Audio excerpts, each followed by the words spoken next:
So I want to talk a little bit about this song of Zazen that we've been chanting. And first I'll tell you a lot of stuff about Hakuin. This song is written by Hakuin Zenji. And Hakuin was born in a little village at the foot of Mount Fuji. And he took the name Hakuin much later when he was a monastic, and it means surrounded by white mists, which he attributed to the white mist of Mount Fuji. One of the reasons I want to tell you something about Hakuin is because it reflects in what he wrote. But Hakuin is kind of a Zen heavy. He, aside from being a very famous teacher, he is considered to be one of Japan's greatest artists. He did sumie painting. Look him up on the internet and see his paintings. They're really very beautiful. He actually didn't start painting until he was about 60. So those of you who feel your life has passed you by and too late to start something new. The other thing that he did that makes him an important Zen personage is that he reformed the koan system. It seems that during his time that system had become very rote and stale. So he collected all the koans together and kind of ranked them, and he included them in his teaching in the context of a lot of very lengthy Zazen. He was also the author of some koans. He wrote probably the most famous Zen koan ever, What is the Sound of One Hand? That's Hakuin. So he was a firm believer in koan study, and he did not like shikantaza as a practice all by itself. He called it do-nothing Zen. So he wouldn't have been too pleased with us.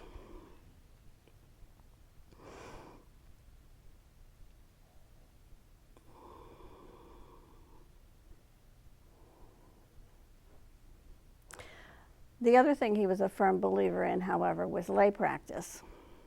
So in that context, we would rate with Hakuin. He has quite a few writings. We have them in our library, but Barry probably has them in a library in New York too. He was born in 1686, and he lived until 1769. So this is relatively late in, that parade of Zen worthies that we hear about. Some of them are much, much earlier, and we don't know much about them. But we do know quite a bit about Hakuin because he falls within the historical period when things were recorded. He came from a very pious Buddhist family, particularly his mother, who was a member of the Nichiren sect. As a very young child, he heard a sermon by a Nichiren priest talking about the 8 hot hells, and it scared the bejesus out of him. He just couldn't really take it in, and he developed a kind of obsession with escaping from these hells. And this was his motivation for becoming a monastic. He thought this was the way out. At 16, thus, he joined a Nichiren monastery and began his training. As was usual at that time, he had several different teachers and moved around a bit among monasteries. He was ordained at the age of 19. Very early on in his studies, he read the Lotus Sutra. This is the favored sutra of the Nichiren sect, so he would have gotten a lot of the Lotus Sutra in his training. And he said, well, you know, I don't think much of this. It doesn't really have any answers for me. And so this is a kind of interesting, because much later, this sutra, which he had dismissed as a young monk, becomes the vehicle of his Daikensho, his great enlightenment. What did impress him early on in his practice is he heard a story about a monk who was brutally murdered by bandits. And this completely disillusioned him. He thought, oh, well, if I'm becoming a monk because I want to escape all this suffering, look what happened to him. Maybe this isn't going to work. So he was so upset by this that he actually left the monastery and gave up his religious studies. He was ashamed to go home because he had set off to be enlightened. And so he took up the life of a wandering poet. Isn't that what we all do when we have failed at something? We become a poet. So he was studying with a poet, and one day he saw a bunch of books on the table, and they were all books about all different sects of Zen. And he just was thrown into a quandary, you know, what if all these different ways of seeing things, what could be true? How could I decide? So he did a little magical thinking thing. He prayed for guidance, and then he picked a book. This is like those people, you know, who open a page of the Bible and go like this, and then that's their message. Well, he sort of did that. And it so happened that, lo and behold, he had a Zen book. So this is how he took up his Zen studies. He found a Zen teacher, and he dedicated himself to practice. At this time, he was like still in his 20s. He was still pretty young. Again, he traveled from teacher to teacher. He had his first breakthrough enlightenment experience when he was sitting for a long time very intensely, and the temple bell, he heard the temple bell sound. And this kind of like woke him up. This is parallel to lots of stories in Zen, you know, the pebble hitting the bamboo, the shout, the great shout.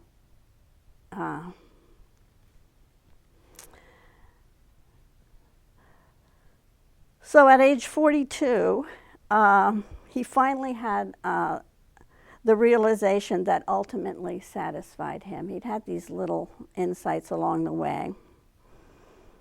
So what was his big realization? Wouldn't you like to know? He was reading the Lotus Sutra, and the same teachings that he had rejected earlier caused him to have a realization. What was this big realization? He decided that it's necessary to go beyond personal practice and help others. This was it. I mean, what a very ordinary realization. Isn't this what your grandma told you when you were a shy teenager? Forget about yourself, just to start thinking about others. So this was it. And after this experience, he finally felt okay. You know, he got rid of the crazies about the 8 hot hells. And he taught for 40 years. Working and teaching in various monasteries, revised the koan system, did a lot of writing, did all this stuff. He supposedly had 80 successors. It's a quite productive career there. The fact that he had so many successors is kind of interesting because he himself was never given transmission from any of his teachers. They did not recognize any of his breakthroughs. He actually got on the lineage chart much later by, you know, how anxious these Zen guys are to fill in the chart and make it legit in the line of succession. So since he had 80 successors, you had to kind of put him in there. So he was put on much later. So if you think your teacher isn't realizing your brilliant breakthroughs, maybe you're right. So the reason I want to tell you a lot about Hakuin is that, as old-fashioned as some of his ideas were, and his superstitiousness in some ways, there's something about him and his life that's particularly modern. He's so neurotic, so obsessive, so anxious, and so full of self-doubt. There's something about this that we can relate to. We recognize it as akin. On the other hand, we have Song of Zazen that he wrote. We look at this writing and what do we see? We see a very positive and joyous attitude. He uses language like the highest praise, blessings without end. He talks about treasuring, revering. He tells us the pure land itself is near, that wisdom is boundless and free. He says nirvana is right here. He assures us that this very place is the lotus land of purity.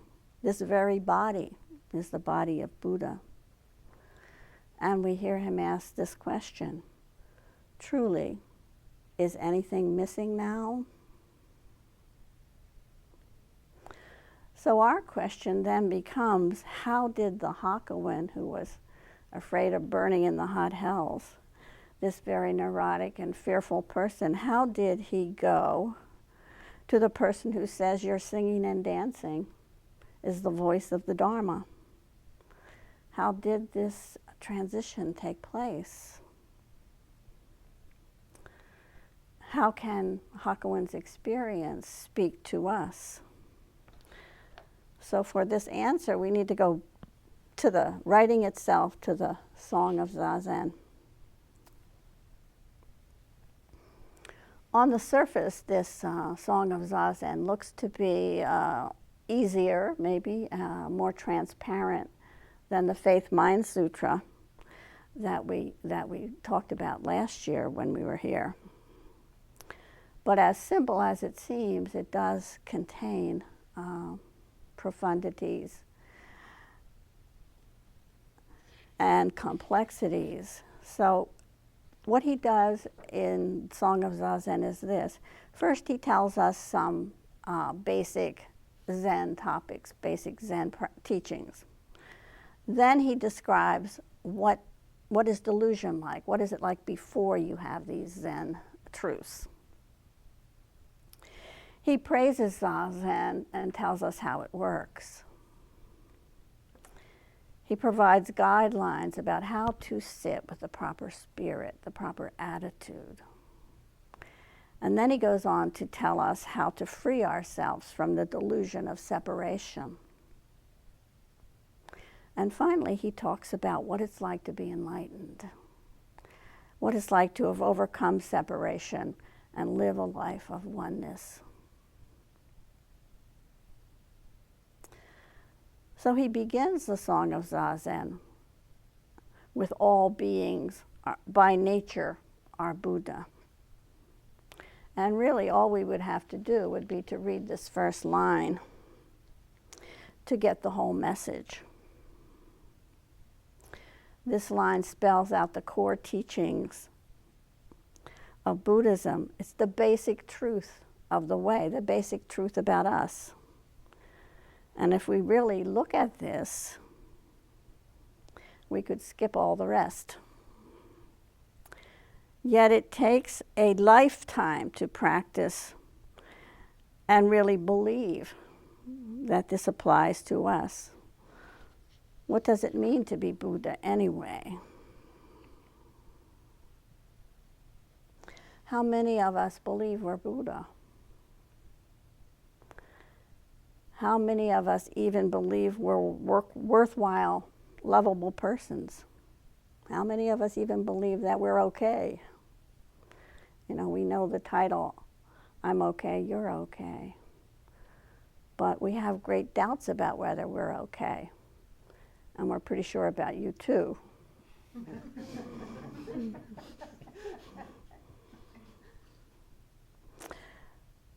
So like Hakuin, deep inside, we fear that we're irredeemably bad. We fear that punishing things will happen to us. We worry. We project the worst.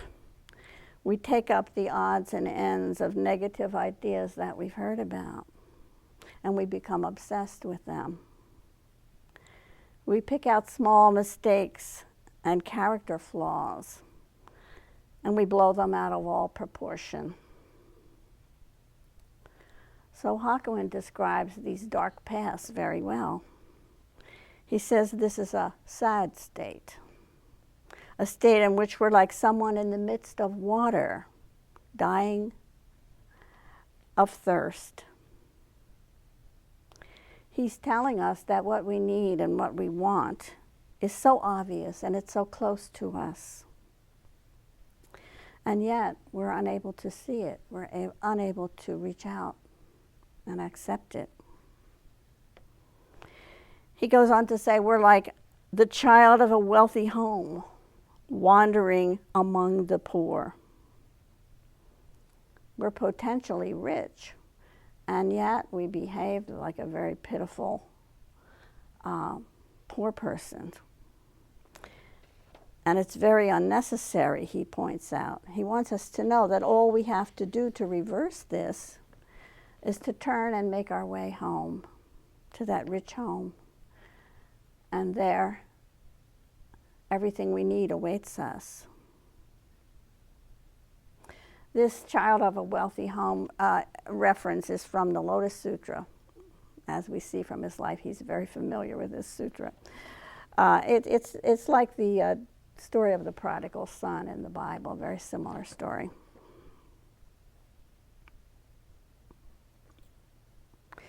So Hakuin says that instead of claiming our heritage, we make our way lost on dark paths of ignorance. We wander through the 6 worlds from dark path to dark path. This 6 worlds are like the 6 planes of existence. This is what you see on the Tibetan tankas. You know, they do it a graphic representation of these 6 worlds. It's ranked from the lowest possible to the highest. The different categories are things like gods, humans, asuras, hungry ghosts, beasts, and the last is the hell realms. So what's the alternative to this wandering on dark paths, this confusion, this lostness? How can we get off these dark paths? Again, Hakuin has a really clear, direct answer for us.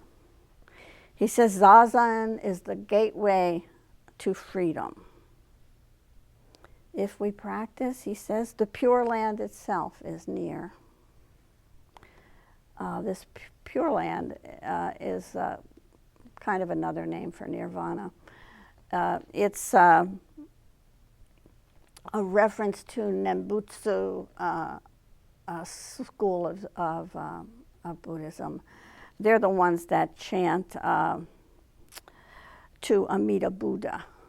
This is I think, mythical story, but Amida Buddha was supposed to be a king who got enlightened, and when he was enlightened, he discovered the Pure Land. The followers of Amida Buddhism seek the Pure Land through faith and by chanting Namu Amida Butsu. You know, some people in the sect think it's that the Pure Land is an actual place, you know, like heaven. But Others just think it's a state of mind, that when you're in the state of mind, you're in the Pure Land. So Hakuin says that we discover the Pure Land through Zazen. And this is the way out of our suffering. It's both an easy answer and a difficult answer. Here we all are devoting the better part of 3 days to Zazen. So in that way, we're following Hakuin's advice. After Hakuin recommends Zazen, he goes on to tell us how we need to practice it and how Zazen works. The crux of proper Zazen, he says, is to turn about and bear witness to self-nature. Self-nature that is no nature. So what does turnabout mean?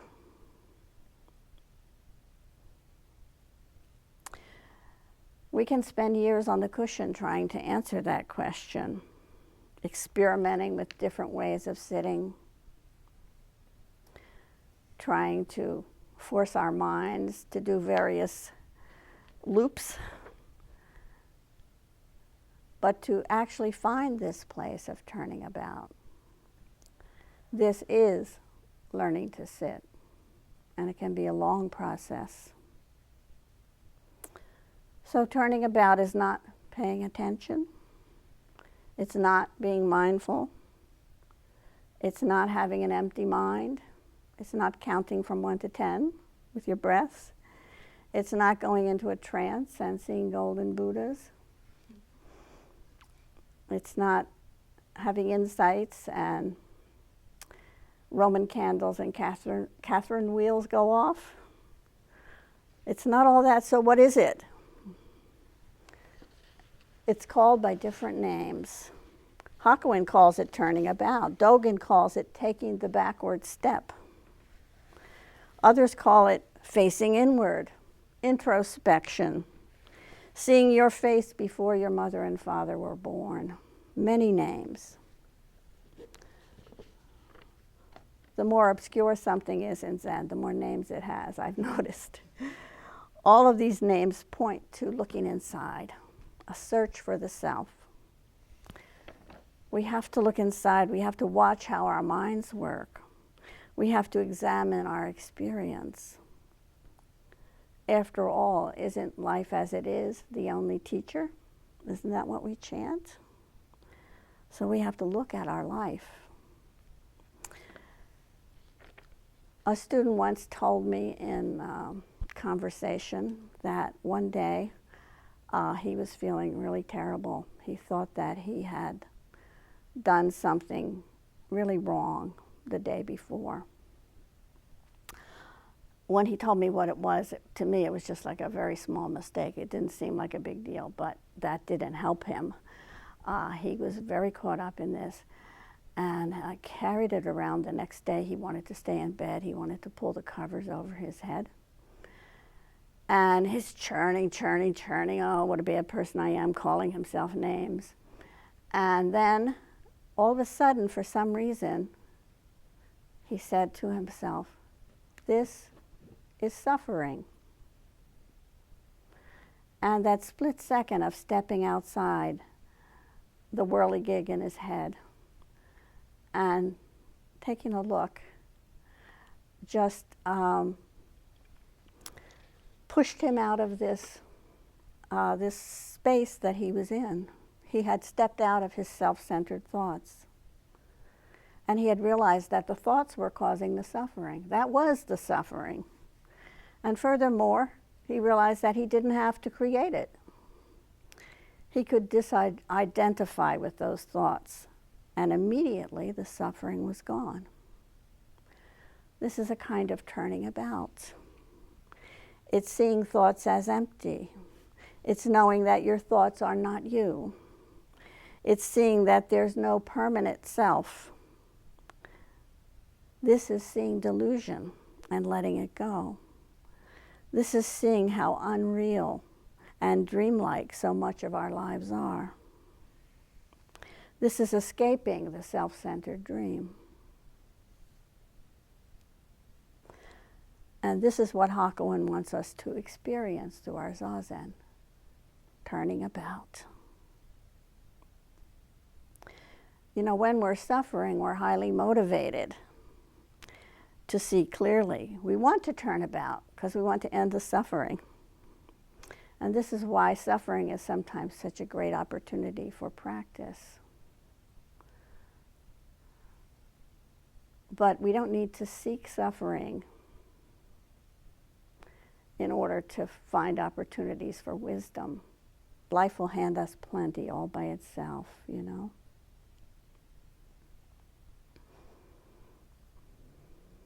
Sometimes at the Zendo, when we're chanting, caught in a self-centered dream, only suffering, I notice that like the voices go down and it becomes like dwelling, only suffering.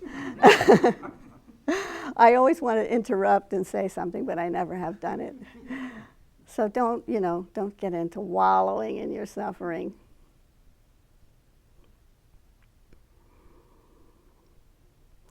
When we turn about, then Hakuin tells us that we're able to live a life of oneness.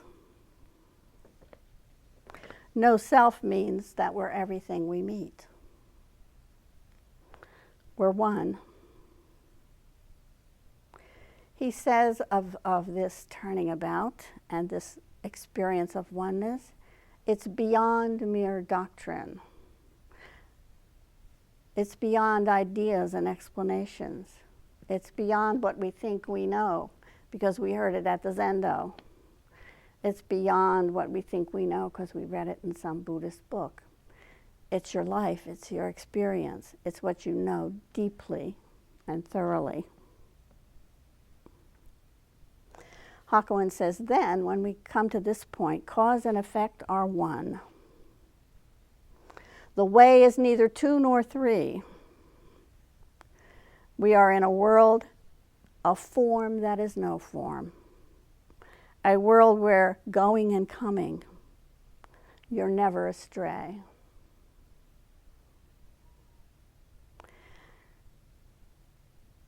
We are a thought that is no thought. When we stop separating ourselves into self and no self, self and other, good and bad, ordinary and special, right and wrong, enlightened and unenlightened, worthy and unworthy. That's when Hakuin says our singing and dancing are the voice of the Dharma. We are boundless and free in the sky of samadhi. The bright full moon of wisdom shines for us. Nirvana is right before our eyes. This very place becomes the lotus land of purity. This very body becomes the body of Buddha. So I ask you, along with Hakuin, truly, is anything missing now?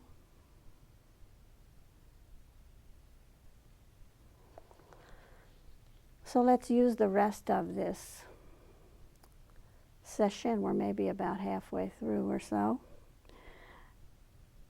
and take up Hakuin's